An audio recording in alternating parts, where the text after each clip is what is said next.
આરટીઆઈનો દુરુપયોગ કરી ખંડણી માંગતા ઈસમો સામે પોલીસની લાલાંક। આરટીઆઈનો દુરુપયોગ કરી ખંડણી માંગતા વધુ 3 સામે ફરિયાદ નોંધાઈ। અત્યાર સુધી 50 લોકો સામે ખંડણીના ગુના નોંધાયા। મૈધરપુરા પોલીસે હેમંત દેસાઈ સામે 3 ગુના નોંધી ઝડપી પાડ્યો। ગેરકાયદેસર મકાનના નામે 50,000 જ્યારે 2 જરી વેપારી પાસેથી 30,000 રૂપિયા લીધા હતા। લાલગેટ પોલીસ 2 ઈસમોને ઝડપી પાડ્યા। દરજી કામ કરતો શાકિર હુસેન લાખણી અને સાપ્તાહિક પેપર સંચાલક મોહમ્મદ અંસારીને ઝડપી પાડ્યા। બંનેએ એક વ્યક્તિ પાસેથી 5 લાખ માંગી 1.40 લાખ રૂપિયા પડાવ્યા હતા। હાલ આ ત્રણેય ઈસમની ધરપકડ કરી પોલીસે કાયદેસરની કાર્યવાહી હાથ ધરી।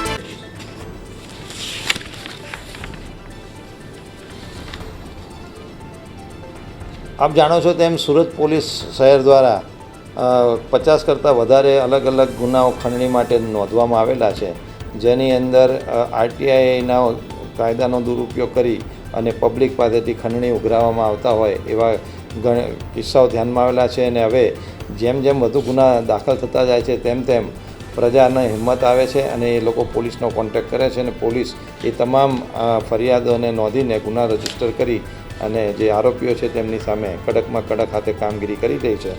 આ જે અભિયાન ચાલે છે એના ભાગરૂપે મૈધરપુરા પોલીસ સ્ટેશનની અંદર 3 ગુના દાખલ થયેલા છે, જેની અંદર આરોપી તરીકે હેમંત નરોત્તમ દેસાઈ, જે બેગમપુરા દુધાળા શેરીનો રહેવાસી છે।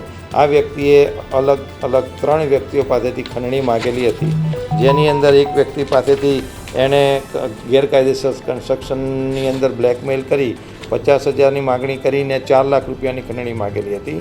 એ સિવાય અન્ય 2 ફરિયાદી છે જેઓ જરી કામનું કામ કરતા હોય, પરંતુ એ લોકોને બ્લેકમેલી રીતે કરતો હતો કે તમે ગૃહ ઉદ્યોગના નામે જરી કામ એટલે કોમર્શિયલ કામ કરો છો તો આપની આ બધી વિગત અમે એસએમસીને આપી દઈશું, એમ કરીને એક વ્યક્તિ પાસેથી 20,000 રૂપિયા અને બીજી વ્યક્તિ પાસેથી 10,000 રૂપિયા એમ કરીને 2 વ્યક્તિઓ પાસેથી અલગ અલગ ખંડણી માગીને પૈસા વસૂલેલા હતા। જે આ ગુનાઓ દાખલ થઈ રહ્યા છે તો આ બધા ફરિયાદી છે હવે હિંમત કરીને પોલીસનો સંપર્ક કરી રહેલા છે, તો તમામની ફરિયાદ નોંધીને ગુનાઓ નોંધવામાં આવે છે। તો આમ હેમંત જે દેસાઈ છે તેની વિરુદ્ધમાં મૈધરપુરામાં 3 ગુનાઓ દાખલ થયેલા હોય એની ધરપકડ કરી અને આગળની કાયદેસરની કાર્યવાહી કરવામાં આવી છે। એ જ રીતે લાલગેટ પોલીસ સ્ટેશન વિસ્તારની અંદર પણ એક ગુનો બીજો દાખલ કરવામાં આવેલો છે, જેની અંદર 2 આરોપી પકડવામાં આવેલા છે, જેની અંદર શાકિર હુસેન બરકત અલી લાખાણી, જે રામપુરાનો રહેવાસી છે, જે લાલગેટ પોલીસ સ્ટેશન વિસ્તારની હદ છે, અને બીજો છે મોહમ્મદ શફી ઇબ્રાહીમ અંસારી, જે સૈયદપુરા લાલગેટનો રહેવાસી છે। જે આ શાકિર હુસેન લાખાણી એ પોતે દરજી કામ કરે છે અને અગાઉ પણ એની વિરુદ્ધની અંદર આ રીતે ખંડણી માગવાના ગુના નોંધાયેલા છે।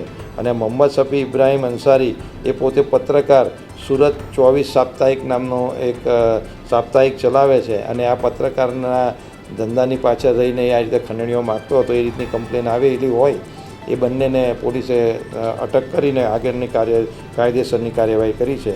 આ બંને લોકોએ કુલ 5 લાખની માગણી કરેલી હતી અને 1,40,000 જેવા મોટી રકમ એ લોકોએ ફરિયાદી પાસેથી પડાવેલી હતી। તો આ બંને વિરુદ્ધમાં કાયદેસરની કાર્યવાહી હાથ ધરવામાં આવી છે। Thank you.